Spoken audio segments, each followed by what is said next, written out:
कल की वीडियो में कैल्शियम का पानी कैसे इस्तेमाल करना है और साथ में एलोवेरा से बना हुआ एंजाइम हमने कैसे इस्तेमाल करना है उस पर हमने बात की थी, ताकि हमारे पौधों पर कीड़ों का हमला ना हो, और अगर हो तो वो काफ़ी हद तक कंट्रोल में रहें, वो कीड़े या पेस्ट अपनी औकात से बढ़कर हमारे पौधों का नुकसान ना करें। तो आप में से काफ़ी लोगों ने कहा कि एलोवेरा का हमने एंजाइम कैसे बनाना है, इसका वीडियो लिंक कहाँ है। तो इसके ऊपर मैंने सेपरेट वीडियो नहीं बनाई हुई थी, लेकिन जनरल आपने कैसे एंजाइम्स बनाने हैं इसके ऊपर काफ़ी वीडियोस मौजूद हैं। तो आज आपको बताता हूं एलोवेरा का एंजाइम आपने कैसे बनाना है और इसका फ़ायदा क्या है। सबसे पहले तो हम इसको काट लेंगे और फ़ायदे की बात बाद में करेंगे। एंजाइम हमेशा ताज़ी चीज़ों का बनाया जाए तो ज़्यादा अच्छा रिज़ल्ट देता है। जैसा कि एलोवेरा अभी ताज़ा है और इसके अंदर जेल भी यानी पानी भी मौजूद होगा, जो कि जल्दी फर्मेंट भी होगा और हमारा काम अच्छा करेगा। एलोवेरा के स्लाइसेस तोड़ने के बाद इसको अच्छे से वॉश करेंगे, ताकि जितना भी इसके ऊपर कचरा लगा हुआ है, डस्ट लगी हुई है, वो सारी वॉश हो जाए। साफ़ सुथरी चीज़ का एंजाइम बनाएंगे तो ज़्यादा अच्छा रहेगा। और अपने हाथों को भी अच्छे से धोना है। अब अपने खूबसूरत हाथों से इसके छोटे छोटे से पीसेस कर लीजिए। इतने छोटे पीस कर लीजिए कि बोतल के मुंह के अंदर वो आराम से चले जाएं। याद रखिए, छुरी भी आपकी साफ़ होनी चाहिए। एंजाइम का मतलब ही यही है कि इसको बैक्टीरिया मिलकर डिकम्पोज करने वाले हैं अगले 3 महीनों के अंदर अंदर। ये जो वाइट एरिया है इसको भी आने दीजिए। कोई चीज़ आपने फेंकनी नहीं है, पूरा स्लाइस, इसके जो साइडों पर कांटे होते हैं वो भी साथ में ही आने दें। बस इसको छोटा छोटा पीस करके काट लें।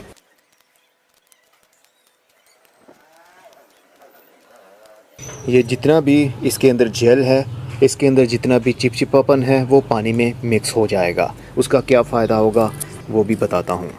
एंजाइम हमें बनाने की ज़रूरत क्यों पड़ती है? अगर हमने ऑर्गेनिक गार्डनिंग करनी है तो फिर हमें ऐसी चीज़ों का इस्तेमाल करना पड़ेगा। देखिए, एलोवेरा के काफ़ी सारे फ़ायदे हैं, लेकिन मैं इनके जनरल बेनिफिट्स के ऊपर बात करूँगा।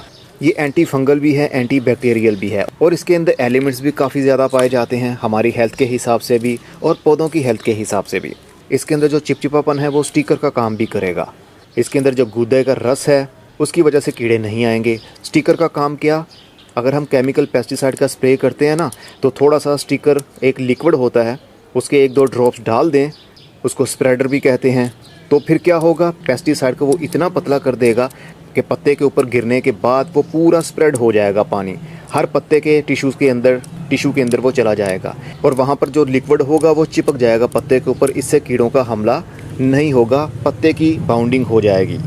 तो एलोवेरा का जेल एक नेचुरल पेस्टिसाइड का काम करेगा, स्टिकर का काम भी करेगा, मतलब चिपचिपापन आपके पत्ते के ऊपर एक लेयर बन जाएगी, तो कीड़े बाइट नहीं कर पाएंगे। अगर खाएंगे, रस चूसेंगे, तो फिर क्या होगा, उनके अंदर कड़वा रस जाएगा, तो फिर क्या होगा, वो कीड़े वहाँ से चले जाएंगे, भाग जाएंगे। बस यही एक फंडा है। ये कीड़ों को मारेगा नहीं, बल्कि कीड़ों को भगाएगा, पौधे के पास नहीं आने देगा। इसकी स्मेल करेंगे तो कड़वापन हमें महसूस होगा, तो हमें महसूस होगा तो कीड़ों को भी महसूस होता है, बल्कि कीड़ों ने तो इनका रस चूसना होता है, तो उनको ज़्यादा महसूस होगा। उनका मुंह कड़वा हो जाएगा, दांत कड़वे हो जाएंगे, तो फिर वो भाग जाएंगे। और कड़वा एंजाइम इस्तेमाल करने की वजह से, ख़ास तौर पर एलोवेरा का एंजाइम इस्तेमाल करने की वजह से, पौधे की रूट्स बहुत अच्छे से डिवेलप होती हैं। सफ़ेद जड़ें जिनको फीडर रूट्स कहते हैं वो भी बहुत तेज़ी के साथ बढ़ती हैं, और मिट्टी के अंदर माइक्रोब्स ज़्यादा पैदा होते हैं। लेकिन कीड़ों को, यानी इंसेक्ट को और अंडे देने वाले पेस्ट या कीड़ों को इसकी खुशबू, इसका टेस्ट, इसका जेल पसंद नहीं है। तो चलिए अब इसको बोतल के अंदर भरते हैं। 1.5 लीटर की मैं बोतल ले रहा हूँ। वैसे इसका रेशियो होता है 10-3-1 का, यानी 10 हिस्से पानी, 3 किलो वेस्ट और 1 किलो गुड़। लेकिन हमने तो इतना बनाना नहीं है, हमारे पास तो ये 1.5 लीटर की बोतल है, या ज़्यादा से ज़्यादा जितना भी बना सकते हैं। रेशियो मैंने आपको बता दिया। मैं 1.5 लीटर बोतल के अंदर इस्तेमाल करने वाला हूँ 1 लीटर पानी, 300 ग्राम वेस्ट और 100 ग्राम गुड़। गुड़ कोई सा भी ले सकते हैं, पुराना हो नया हो। एलोवेरा भरने के बाद में इसके अंदर हम 100 ग्राम गुड़ डालने वाले हैं। गुड़ वाइट हो या ब्राउन हो, हर किस्म का गुड़ आप इस्तेमाल कर सकते हैं। बस हर चीज़ साफ़ सुथरी होनी चाहिए। समझ लीजिए ये आपने खुद खानी है, तो ऐसे ही सफाई का ख्याल रखते हुए आपने ये बनाना है। ये भरी क्यों हो गया गुड़ का एक बड़ा पीस था, छुरी से मैं उसको खुरचता रहा और इस तरह की पापड़ियाँ बन गईं। तो इस तरह हमें इसको ऐसा बनाने में आसानी होगी और बोतल में डालने में भी आसानी होगी। रेशियो अप डाउन हो सकता है, घबराइएगा नहीं। हम कोई एटम बॉम्ब नहीं बना रहे कि रेशियो का बहुत ख्याल रखना है। बस एक आइडिया से आपने लेकर चलना है इसको। मैंने भी आज तक कोई भी वेट करके एंजाइम नहीं बनाया, बस आइडिया से ही बनाया और हमेशा ही एंजाइम अच्छा बना। अभी आपको दिखाता हूँ मैं अभी कौन सा बना रहा हूँ। और अब हम साफ़ सुथरा पानी पीने वाला जो हम पीते हैं वही पानी हम एंजाइम बनाने के लिए इस बोतल में डालेंगे। हमें कोई बुरा बैक्टीरिया, कोई बुरा फंगस नहीं चाहिए, इसलिए हर चीज़ का ख्याल रखना पड़ेगा सफाई के लिहाज से, ताकि एंजाइम अच्छे से बन जाए। बस गुड़ ज़्यादा और कम भी हो सकता है, कोई डरने वाली बात नहीं है, एंजाइम फिर भी बन जाएगा। इतना हम गैप छोड़ देंगे ताकि कल को ये गैस बनेगी और गैस के स्टोरेज के लिए थोड़ी सी स्पेस होनी चाहिए। फिर हम इसकी गैस निकाल दिया करेंगे। वो कैसे निकालनी है वो बताता हूँ। अब हमने इसको एयर टाइट करके बंद कर देना है और ऊपर लिख देना है किस चीज़ का एंजाइम बना रहे हैं और कौन सी डेट को बना रहे हैं। अब कुछ ही देर में ये जो गुड़ नीचे बैठ गया है ये हल हो जाएगा और पानी में ही मिक्स हो जाएगा। बस एक बार इसको हिला दीजिए और इसको रख दीजिए कमरे में कहीं पर भी। बस डेट ऊपर ज़रूर लिखनी है। 2 से 3 दिन बाद इस बोतल के अंदर गैस भरने लगेगी। अभी तो ये काफ़ी फ्लेक्सिबल है, गैस नहीं है।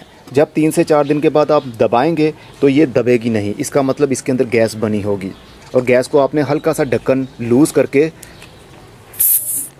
इस तरह निकाल देनी है और फिर से एयर टाइट करके इसको रख देना है। जब जब गैस बने ऐसे ही रिलीज़ करनी है और फ़ौरन से ढक्कन को बंद कर देना है। ढक्कन को ज़्यादा देर के लिए खोल कर नहीं रखना, क्योंकि हम नहीं चाहते कि बाहर जो हवा में बैक्टीरिया होते हैं वो भी ऑक्सीजन के साथ में इसके अंदर चले जाएं। और कल की वीडियो में आपने देखा था मेरा एलोवेरा का एंजाइम काफ़ी गाढ़े कलर का था। वो असल में मैंने गुड़ का शीरा इस्तेमाल किया था जिसको मोलेसिस कहते हैं। लेकिन मोलेसिस हर किसी के पास नहीं होता, सिंपल गुड़ तो हर किसी के पास मिल सकता है। तो गुड़ वाला रंग ये वाला होगा जब ये तैयार हो जाएगा, काले रंग का नहीं होगा जैसा कि ये वाला है। दोनों ही इफ़ेक्टिव होते हैं, दोनों ही इस्तेमाल के काबिल हैं, बस गुड़ होना चाहिए जनाब। और 90 दिन के बाद ये बिल्कुल तैयार हो जाएगा। निशानी क्या है तैयार होने की? अभी तो ये सारा एलोवेरा पानी के ऊपर वाली साइड पर है और पानी नीचे है। जब ये तैयार हो जाएगा सारा एलोवेरा नीचे बैठ जाएगा और लिक्विड यानी खाली पानी ऊपर तैरने लगेगा, जैसा कि ये वाला तैर रहा है। इसके अंदर अभी भी एलोवेरा के स्लाइसेस मौजूद हैं, लेकिन कालापन होने की वजह से हमें सही से नज़र नहीं आ रहे। तो पानी ऊपर आ जाएगा, स्लाइसेस नीचे चले जाएंगे, इसका मतलब आपका एंजाइम बिल्कुल रेडी हो चुका है, आप इस्तेमाल कर सकते हैं।